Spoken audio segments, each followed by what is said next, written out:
Thank you for joining us in today's edition of the news on My Media Prime Television, coming to you live from Douala, Cameroon's economic capital city.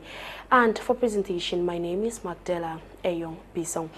Let's begin today's edition of the newscast in the littoral region, where at least 17 persons are receiving treatment in hospital following an explosion that happened in a metal factory in Bonasama, Douala.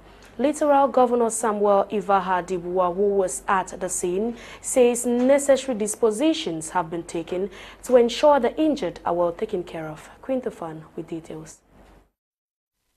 The sad incident occurred at a Metal Sile factory located at the Bonasama neighborhood in Bonabari, Douala Falls subdivision at about 3 p.m., leaving at least 17 employees injured.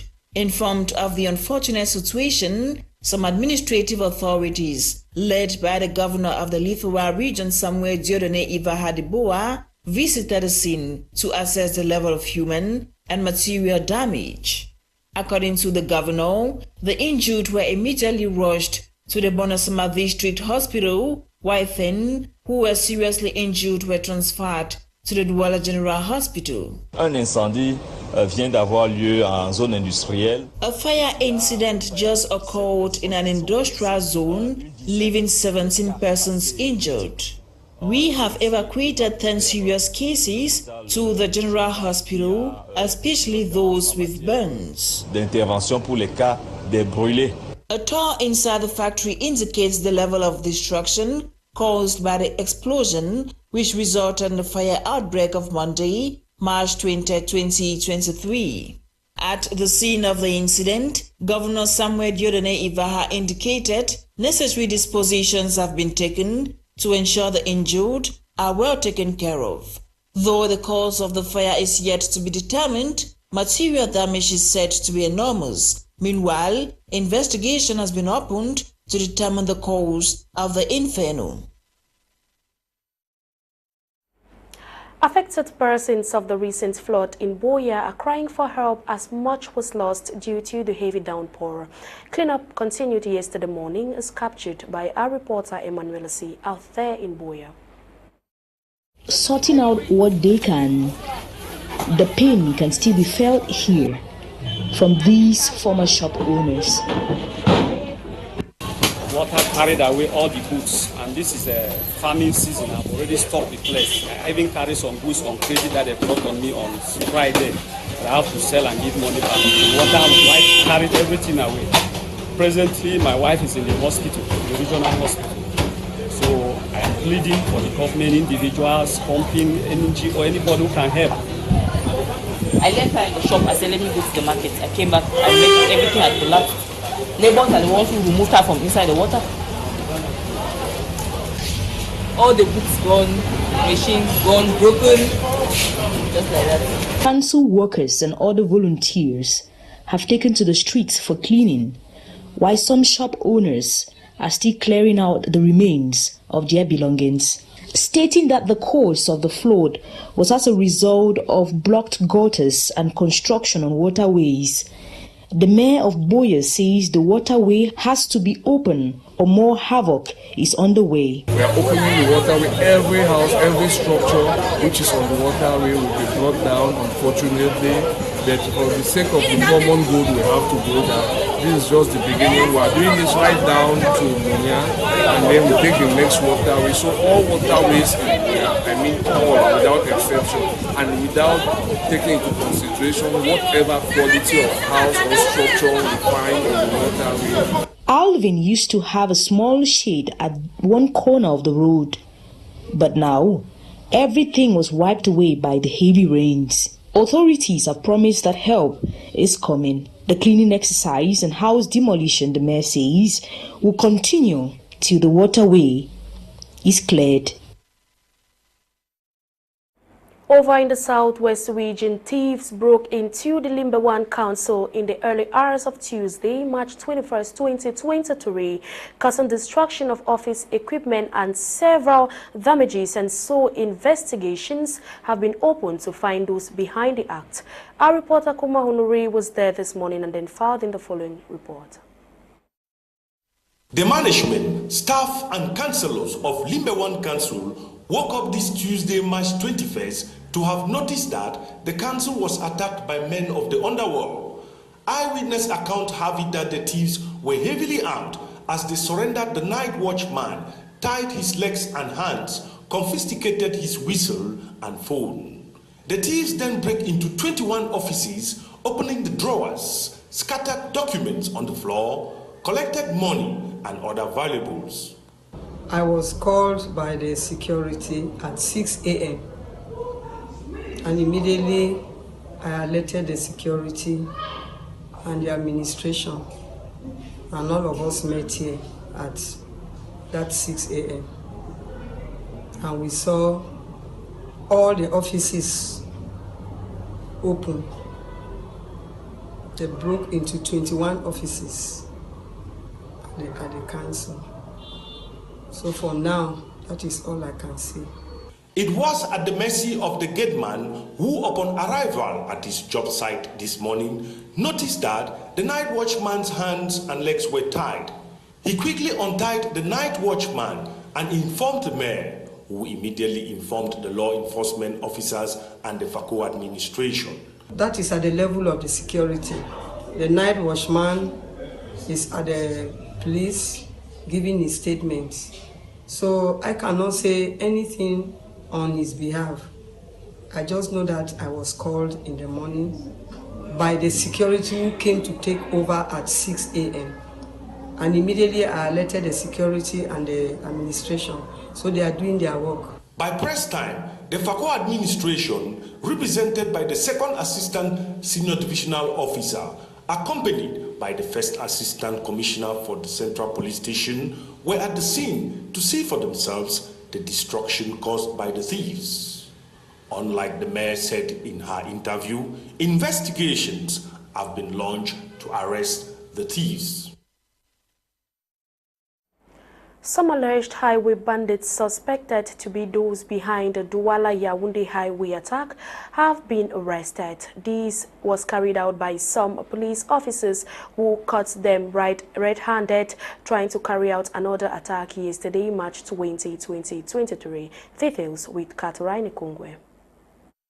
These are over 30 alleged highway robbers who have been arrested for allegedly attacking vehicles along the National Road No. 3 Douala-Yaoundé Highway.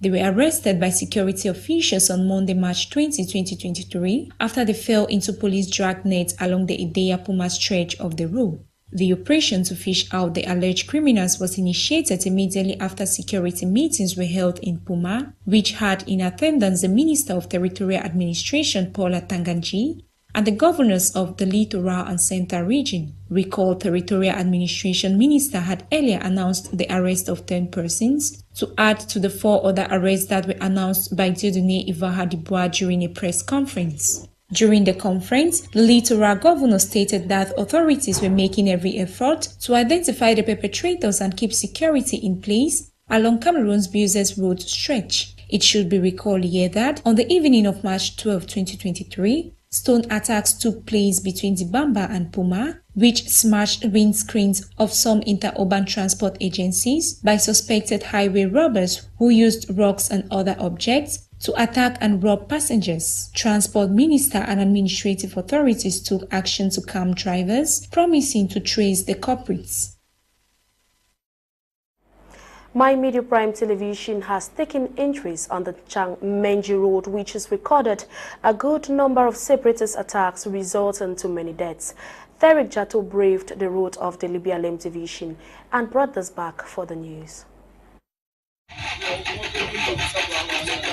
Chang in the Manual division of the West region of Cameroon, and now Alosop division to Menji in the Southwest region. The road is graded,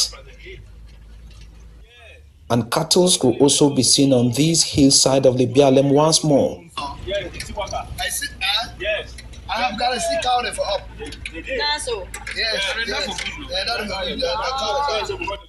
Painting a picture of rejuvenation, but just ahead, bad road resurfaces again. But very soon it will come. Very soon. Dangerous. Very dangerous. We are getting into Menji in under 10 minutes, and this is the nature of the road here. Very deplorable. The rehabilitation started from Alo subdivision, but ended halfway. And we have been made to understand that insecurity could not permit the contractor continue down here. The population has no option than to be left with this bitter reality.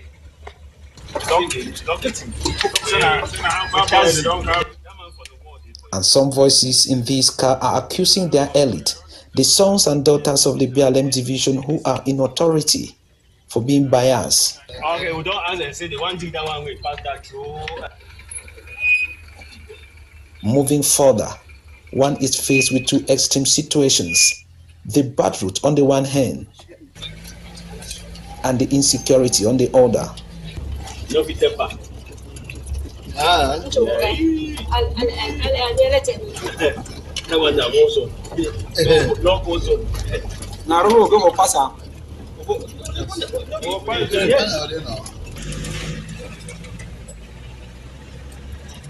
The war has left its footprints on many spots along this corridor to Menji. There is my house, she pointed, where the doors and windows have already been removed and destroyed. A female voice on board this car cried out. She is coming home for the first time in 6 years. You think I can't get high blood immediately? Then the arrival. This is Menji, the divisional headquarters of the BLM division, alive. We saw a people in pains, yet struggling to put the past behind them, rebuild themselves and mend what the war had broken, and at the same time, begging on the both parties to end the hostilities. Let us take you to the northwest region where after several years of using a dangerous bridge to get in and out of the community, the people of Benabundu in the Menchum division of the northwest region have now inaugurated a bridge that enables at least a motorbike to get in and out of the community. This project has been successful thanks to the efforts of the community in general, as well as some elites. Chilean Dambi tells us more. This is the newly constructed Mashi Bridge, which has come to put smiles on the faces of the people of Benahundu, as since their settlement in the area, they have not had an opportunity to get even a motorbike come in and out of their community. This wonderful occasion that today we have come to celebrate the finished work of this bridge. What prompted us to engage ourselves into this work, as you can see, this is where we have been crossing the whole of this community, about 6 villages that are using this hanging bridge, and it is only used during dry season.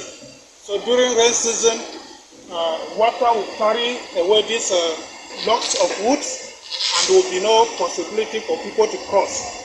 And many people have even fallen off from this hanging bridge, and we have lost many lives. The inauguration ceremony that held recently was chaired by the Fund of Benahundu, Fund Kaimi Peter, in the presence of the community members and some elites of the village.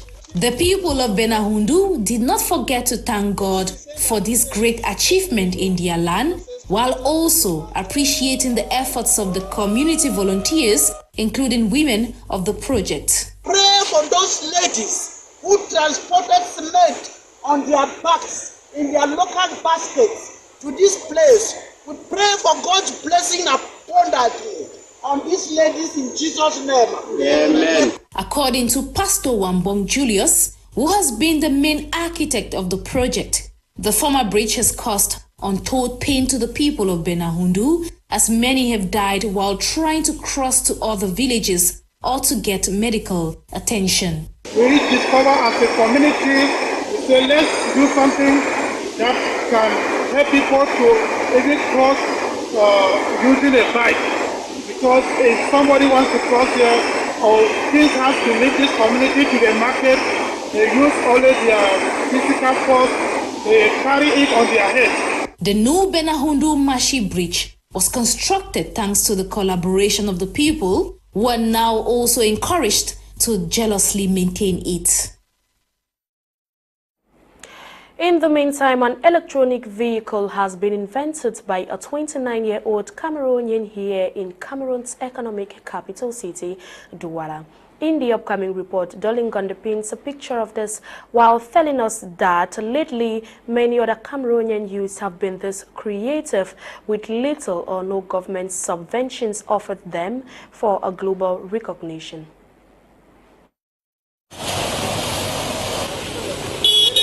In recent times, many Cameroonian youths have been boosting the automobile sector of the country with mind-blowing innovations as this. From the unforgettable technological innovations of our chiblets, an internally displaced automobile self-developed engineer, amongst others, today, this 29-year-old Cameroonian, based here in Douala, has also invented an electric car.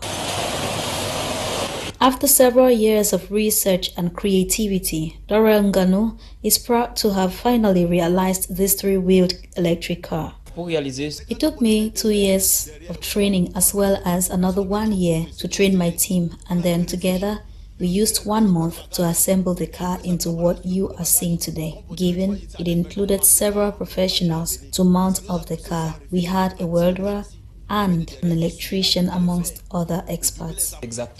Upon evaluating the physiognomy of the car, it contains a 3-seat belt with well-suited chairs. Meanwhile, the engine is approximately 15 kilowatts, supported by a battery of 10 kilowatts. The vehicle, which weighs about 500 kilograms, can cover a distance of 100 kilometers, and according to the inventor, it is 10 times cheaper than other vehicles consuming fuel. If 1 kilowatt is 600 francs in Cameroon, that means 10 kilowatts will cost 600 francs. So from every indication, 600 francs will cover 600 kilometers compared to a vehicle consuming fuel, which needs 10 liters of fuel to cover 100 kilometers, and the cost of a liter is 700 francs. Therefore, a conventional vehicle would need 7,000 francs to cover same distance. Although the seating capacity may seem small to contain more passengers, however, the future seems promising for the young inventor, as Nolinga is not just limited to this project but with several others in mind. And according to him, this project, like others, can only reach a greater scale if the government gets to invest in his ideas, just like the many others who have been brought to the lamplight with little or no attention. Nolinga compiled that the Hail to Lead conference has taken place in Douala, aimed at empowering women as well as girls on ways to overcome mental illness and trauma. The conference took place on March 18, as Colette Loom tells us. Be it the one that the child witnessed at home or the one that the child experienced. Because at times when we talk about domestic violence, we think that it is just that which is done on the child.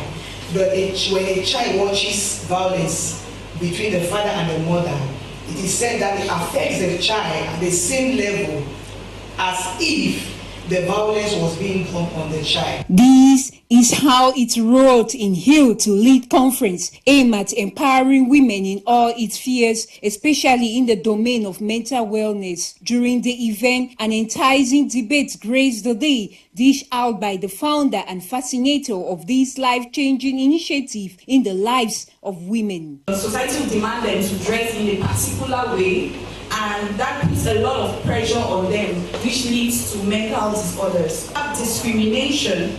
Women are more discriminated in their gender compared to men. You can see, for example, you can see a woman and a man working in the same company, but a man is paid more than the woman. This and more are some factors accountable for mental illness and traumatization. There are things that you cannot control, like Dr. Joy said. Life happens, and when it happens, don't just focus on the why. There are questions that don't have answers at times. Wow. And at that moment, what God wants to do is not to give you an answer. He wants to heal that feelings. Participants were richly impacted. I have learned a lot. I've got to understand that mental health is not just people roaming on the way, but it's due to your experience that gets accumulated in your subconscious. Easy to eradicate if efforts are put in place. Interpreted what mental health is all about. They think that it's only about mad people roaming around the streets.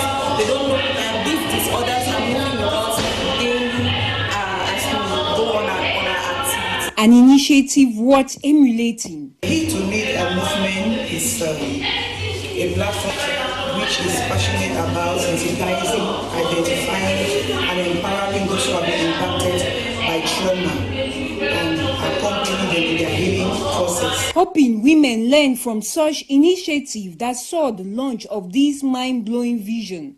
Due to have started in the name of the Father, Son, and the Holy Ghost. A vision that has come to change the narratives of women in Cameroon. March 21 is commemorated annually as World Poetry Day, and the day seeks to honor the beauty and expression of language. On this day, staff lady Eyong caught up with some Cameroonian poets who share their experiences in the field of poetry, as we hear in the following report.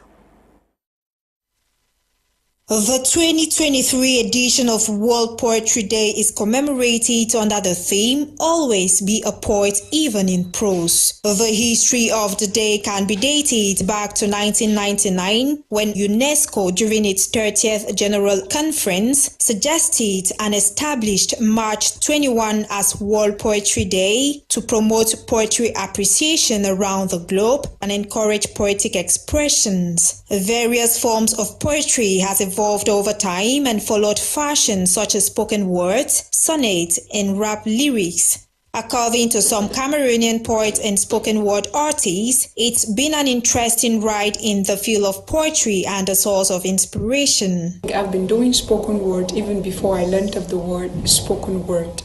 I remember repeating code and a few lines to my classmate back in my Form 4 days.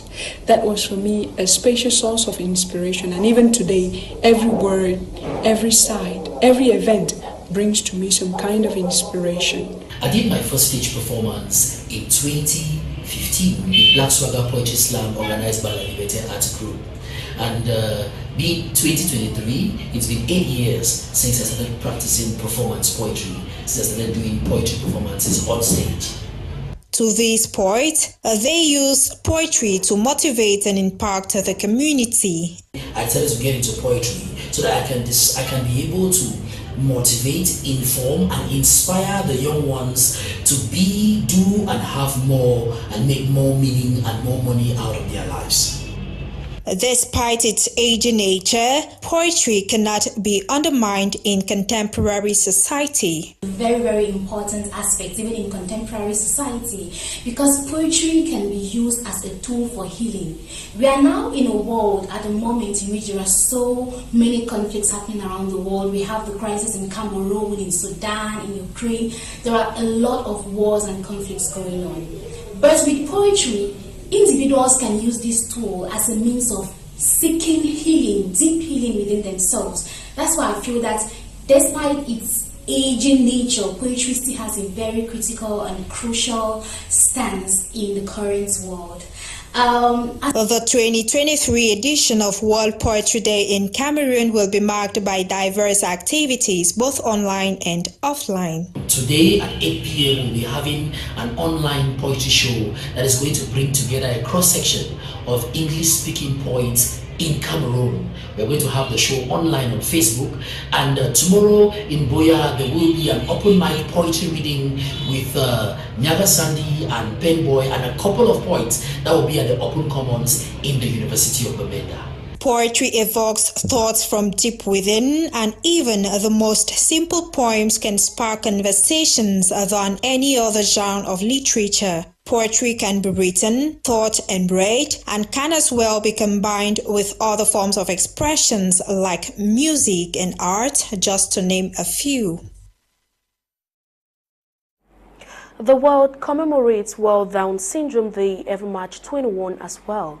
Declared on International Day by the UN in December 2011, member states, health agencies, non-profit organizations seek to raise awareness for the use of adequate access to health care, inclusive education, and lots more, as we hear from Bokengo Nkemia-Worthy.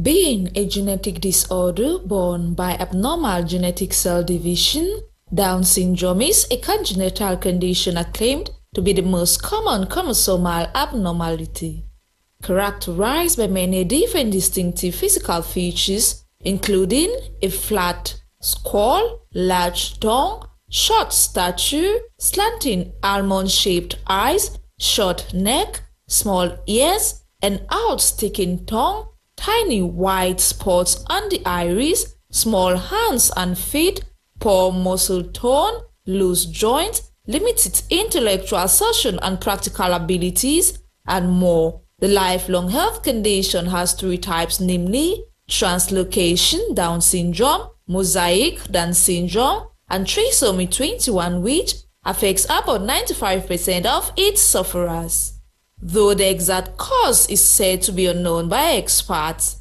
Data from the Centers for Disease Control and Prevention states women above the age of 35 are susceptible to birthing a baby with Down syndrome. Worthy of note is the fact that Down syndrome varies in severity amongst individuals, causing lifelong intellectual disability for its sufferers, especially learning disability in children. Likened to medical abnormalities including heart defects, gastrointestinal disorders, hearing loss, sleep apnea, eye diseases, and more, experts say of the estimated 5.4 million sufferers worldwide, men are more likely to not father a baby with or without Down syndrome than women, though 5,000 babies are born yearly with the condition. Seeking to raise awareness regarding the genetic health condition as well as break myths and discrimination surrounding persons who suffer from Down syndrome by means of educating individuals, community caregivers, as well as nations on the need to value persons with Down syndrome, health organizations and international agencies like the United Nations say services such as speech, occupational and physical therapy are some ways for inclusion for persons with any kind and form of disability like Down syndrome. Many thanks to you, Bokengo Worthy, for compiling that report. We now take you across international boundaries where Kenya has received the fifth shipment of 30,000 tons of grains from Ukraine. The vessel arrived Mombasa on March 30 and was on March 20, and was received by the Kenyan Deputy President in the company of Cameroonian-born Ambassador of the Grain from Ukraine Humanitarian Program, Dr. Christopher Fomunyo. Choengong reports. Cameroonian-born Senior Associate for Africa Programs at the NDI USA and member of the International Coordination Group for the Prevention of Hunger, Dr. Christopher Fomunyo, was part of the delegation to receive the vessel carrying grain from Ukraine in Kenya. On March 20, 2023, a fifth ship carrying 30,000 tons of Ukrainian wheat arrived at the port of the Kenyan capital, Mombasa. Dr. Christopher Fomunyo was in the company of the Deputy President of the Republic of Kenya together with other ambassadors from the donor countries. According to His Excellency Andriy Yermak, head of the Ukrainian Presidential Office and chairman of the International Coordination Group for the Prevention of Hunger, the shipment solidifies Ukraine's commitment to tackle hunger in several parts of Africa. We would like to thank you all for joining hands and making this great contribution to the drought response efforts of the Kenyan government possible, as millions of people in Kenya are suffering from extreme food insecurity. due to severe drought and galloping food prices. Prior to 2022, Ukraine was one of the main suppliers of grain for the World Food Programme and the fourth largest grain exporter globally. Today's event gives us a beam of hope. Hope that we can together solve our problems and make this world a better place. So let us celebrate this success and continue working hard to bring relief to those who are desperate, to those who suffer, and in need of our help. Mindful of the severe famine across Africa, Dr. Christopher Fomunyoy, who is also an ambassador of the Grain from Ukraine humanitarian program, promised to ensure that the Ukrainian grain indeed reaches people in need. And as a son of the African continent, I am deeply honored to be with you today on behalf of the Goodwill Ambassadors to say thank you to the people of Ukraine, to President Zelensky and his entire government for their fortitude and for their generosity of spirit. As we all know, there comes a time when a man is down and a people and a population are down, all too often, not through any fault of theirs. That is what our brothers and sisters here in Kenya are going through because of the drought. It is always heartwarming when a brother, a sister, a friend raises a finger to lend a hand. It is extraordinarily moving, uplifting, when that finger and that hand comes from a people that are themselves going through extremely challenging moments as our brothers and sisters in Ukraine dealing with a war that has been imposed on them. The Grain from Ukraine humanitarian program was launched by Ukrainian President Volodymyr Zelensky to ensure the safe transportation of grain and agricultural products through Ukrainian ports and prevent famine across Africa. In the context of this program, over 140,000 tons of Ukrainian wheat have been delivered to African nations so far. The Chinese government has condemned the killing of 9 of its nationals in the Central African Republic. And in the meantime, a French journalist who has been in hostage in Mali since 2021 has been released. Those 2 stories and more will be yours in the following African update that has been compiled for us by Eileen Sama. For what is making news in the African continent, gunmen have killed 9 Chinese nationals at a mine in Central African Republic, where a civil war is raging. The Chinese government has condemned the killings of its nationals, and the president of China, Xi Jinping, called for the perpetrators to be severely punished. According to authorities, gunmen stormed a Chinese-operated gold mining site that had recently been launched in Central African Republic, killing 9 Chinese nationals and wounding 2 others on Sunday. Nonetheless, the rebel coalition, initially blamed by some for the attack, put out a statement later in the day. Without providing evidence, it accused Russian mercenaries from the Wagner Group of being behind the violence. Worthy of note is the fact that the attack on Sunday came just days after gunmen kidnapped 3 Chinese nationals in the country's west near the border with Cameroon, prompting President Alassane Ouattara to plan a trip to China in a bid to reassure investors. Elsewhere in Kenya, protesters have clashed with police in Nairobi amid nationwide demonstrations. Kenyans took to the streets Monday for a day of action called by the opposition despite a ban on the demonstrations. They protested the country's cost of living crisis in the capital city Nairobi and other parts of the nation. Opposition leader Raila Odinga, who narrowly lost last year's presidential election to William Ruto, has vowed that the rallies will go ahead.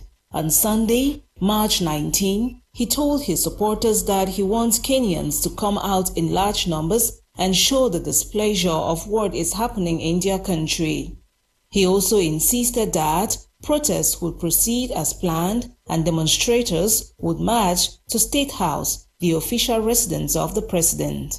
Note that several demonstrators and some opposition legislators have been arrested in protest in the capital. Over to Mali, where French journalist Olivier Dubois, who has been hostage in the Sahel since 2021, has been released. Olivier Dubois arrived free Monday at Naïma Airport, nearly 2 years after being kidnapped in Mali by Jihadist Alliance of the Group of Support for Islam and Muslims. While getting off the plane smiling, Dubois said he felt tired but that he is fine. He added that it is a blessing for him to be free and wanted to pay tribute to Niger for its expertise in his delicate mission, as well as France and all those who have allowed him to be free. The American humanitarian Jeffrey Woodkay, kidnapped in October 2016 in Niger, was also released. For the record, Olivier Dubois, a 48-year-old freelance journalist, was kidnapped April 8, 2021 in Gao, northern Mali, by the main jihadist alliance in the Sahel linked to Al-Qaeda.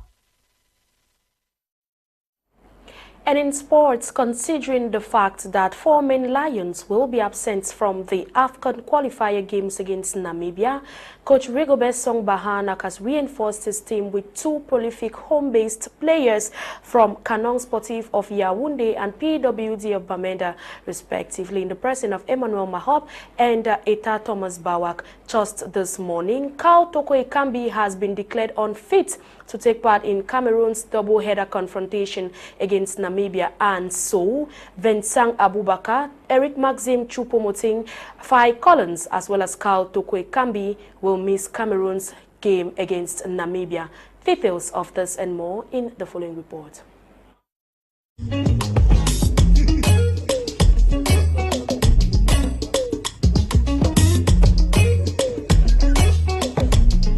Head coach of the Indomitable Lions of Cameroon, Bisong will have to do without his key forwards, Eric Maxim Choupo-Moting and captain Vincent Abubakar, as well as left-back Fai Collins, for the upcoming 2023 AFCON qualifiers at home. 33-year-old Bayern Munich star Choupo-Moting is yet to recover from a back injury picked up in their Champions League 2-0 win game against Paris Saint-Germain and has missed their last 2 games, which may see him out of action for almost a month, and so he will miss the qualifier games against Namibia, both home and away.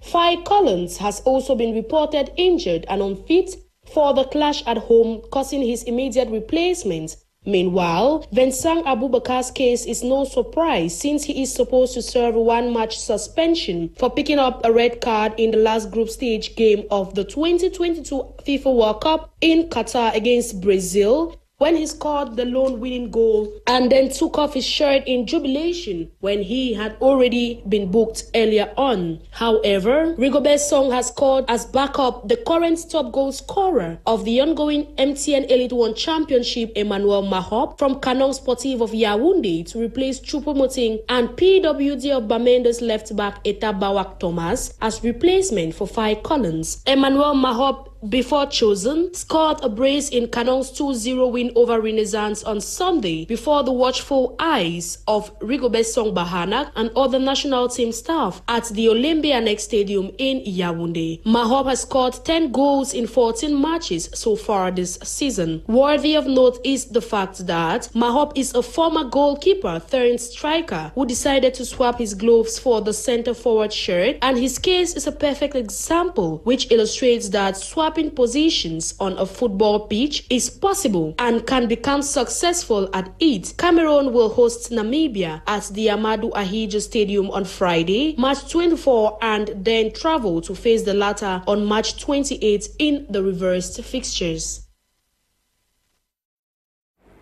That was it for today's edition of the newscast on My Media Prime Television. Ladies and gentlemen, thank you for watching. The news was supervised by Lasha Kingsley. My name is Macdella Eyong Bisong. Have a good night.